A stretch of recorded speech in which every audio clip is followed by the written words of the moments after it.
નમસ્તે, income tax return ફાઇલિંગની season આવી ગઈ છે। આ વર્ષનો તે સમય છે જ્યારે તમે આવકવેરા રિટર્ન ફાઇલિંગ માટેની વિગતો સબમિટ કરવા માટે તમારા કર સલાહકાર સાથે જોડાઓ જે 31મી જુલાઈ પહેલા ફાઇલ કરવામાં આવનાર છે। ચાલો આપણે તે વિગતો જોઈએ જે તમે આદર્શ રીતે કરશો। તમારા આવકવેરા રિટર્ન ફાઇલ કરવાની જરૂર છે।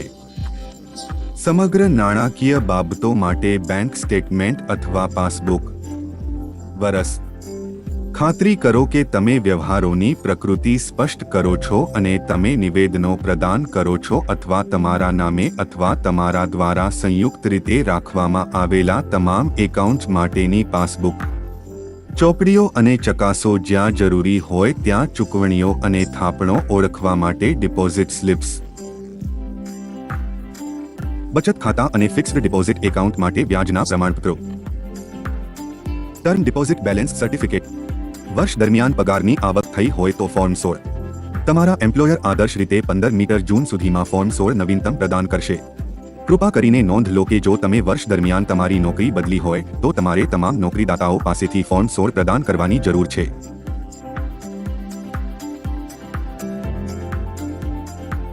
જો તમને વર્ષ દરમિયાન ભાડાની આવક મળી હોય તો કૃપા કરીને આ વિગતો પ્રદાન કરો।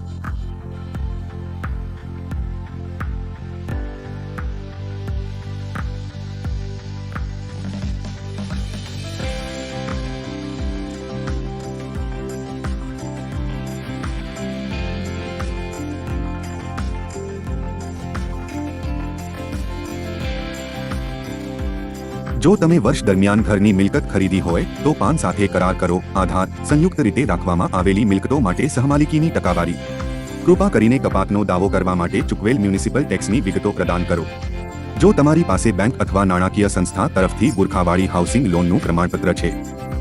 વ્યાજ અને મુખ્ય રકમનું વિભાજન। જો તમે ઇક્વિટી શેરમાં રોકાણ કર્યું હોય તો કૃપા કરીને મેળવો આ દસ્તાવેજો તમારા બ્રોકર તરફથી મળ્યા છે। બ્રોકરનું લેજર। મૂડીનફો અથવા નફો અને નુકસાનનું સ્ટેટમેન્ટ નિવેદન આપવું। આખા વર્ષ માટે ટ્રાન્ઝેક્શન સ્ટેટમેન્ટ અથવા કરાર નોંધો। જો તમારી પાસે હોય તો મ્યુચ્યુઅલ ફંડમાં રોકાણ કર્યું છે કૃપા કરીને સંબંધિત મ્યુચ્યુઅલ ફંડમાંથી તમામ એકાઉન્ટ સ્ટેટમેન્ટ પ્રદાન કરો। તમામ યોજનાઓમાં કરવામાં આવેલા રોકાણ માટેના મકાનો। વૈકલ્પિક રીતે તમે એકીકૃત પ્રદાન કરી શકો છો સમગ્ર વર્ષ માટે NSDL અથવા CDSL તરફથી એકાઉન્ટ સ્ટેટમેન્ટ જે તમામ રોકાણોને આવરી લેશે એસેટ ક્લાસમાં। જો તમે ATC, ATD, ATG કપાતનો દાવો કરવા માટે રોકાણ કર્યું હોય તો કૃપા કરીને બાળકો માટે ચૂકવવામાં આવતી શાળા ફીની રસીદો પ્રદાન કરવી। હાઉસિંગ લોનની મુખ્ય ચૂકવણી માટેનું પ્રમાણપત્ર। વાર્ષિક નિવેદન વર્ષ દરમિયાન ચૂકવવામાં આવેલા તમામ જીવન વીમા પ્રીમિયમની રસીદો।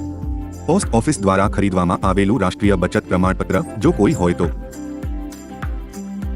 જો તમે ટેક્સ સેવિંગ મ્યુચ્યુઅલ ફંડમાં રોકાણ કર્યું હોય તો PPF passbook, ELSS mutual fund statement. જો તમે તમારી બાળકી માટે સુકન્યા સમૃદ્ધિનું ખાતું ખોલાવ્યું છે તો પાસબુક સબમિટ કરો।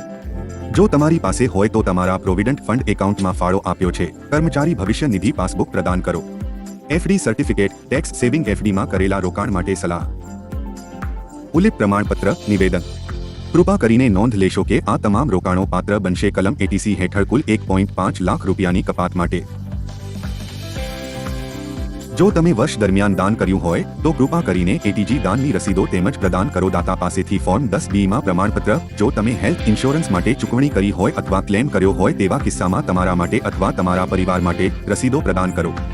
હવે ચાલો આપણે અન્ય વિગતો પર એક નજર કરીએ જે હોઈ શકે છે લાગુ પડે તે રીતે રજૂ કરવામાં આવે છે। વર્ષ દરમિયાન મેળવેલી અન્ય કોઈપણ આવકની વિગતો। કોઈપણની વિગતો।